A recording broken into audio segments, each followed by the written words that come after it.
You're in a conversation and someone says, "The church cares too much about sex.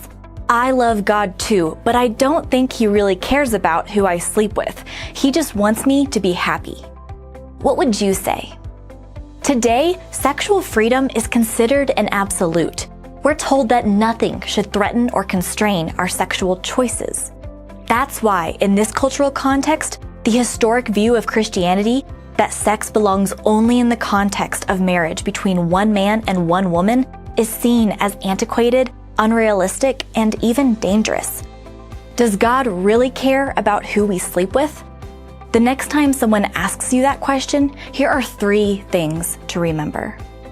Number 1, God cares about who we sleep with because he cares about us, and sex affects us deeply. If God loves us as much as he says he does, it would be weird for him not to care about who we sleep with. Sex is a big deal. A lot of people might say things like, sex is just physical and it doesn't mean anything, but that isn't true. Studies show that engaging in casual sex can contribute to depression, anxiety, and other mental health problems. That suggests that there's more going on than just a physical act.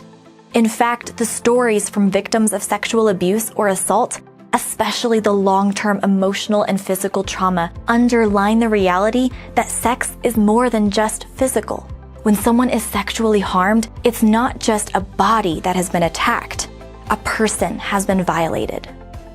Because we all have a sense that sex is a consequential act, sexual boundaries of some kind or another are not unique to Christianity.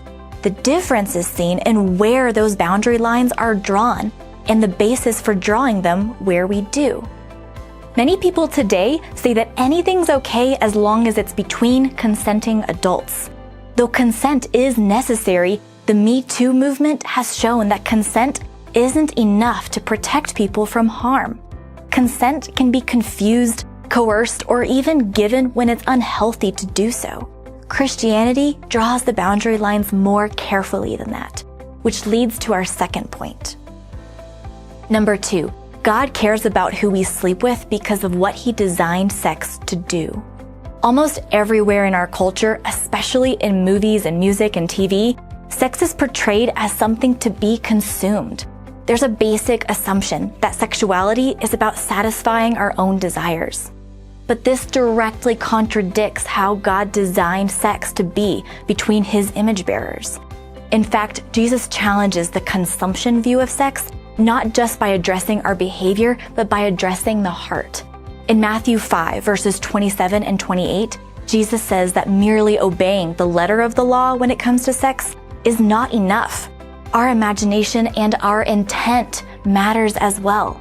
It's wrong to intentionally see someone else's sexuality as something to be consumed.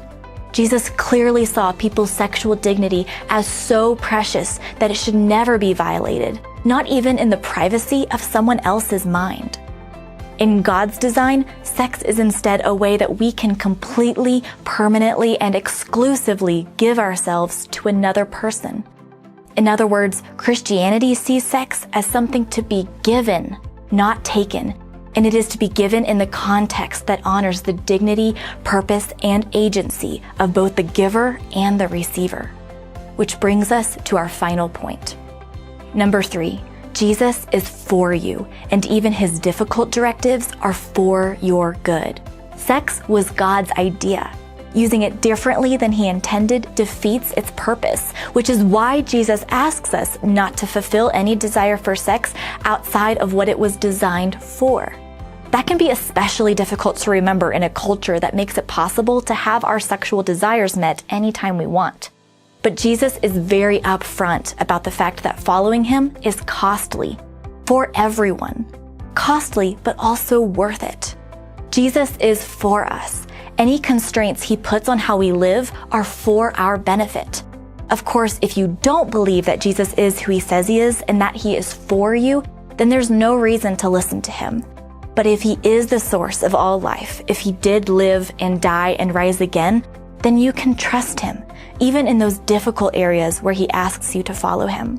His directives are for your good, even when they're really hard. He is for us. And when we've messed up, He forgives and He can restore. As Jesus said, this is as much an issue of the heart as it is an act of the body. And so many of our hearts are skewed on this issue. Thank God. No matter what our situation is, Jesus knows where we're at and He can restore our hearts and our lives. So the next time you're in a conversation and someone asks why God cares about who we sleep with, remember these 3 things. Number 1, God cares about who we sleep with because He cares about us, and sex affects us deeply.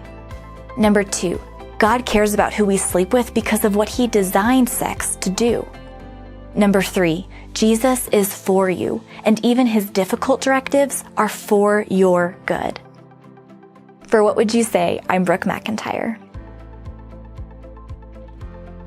Hey, for more on this topic, check out Sam Allberry's book, Why Does God Care Who I Sleep With? You can find out more at www.samallberry.com.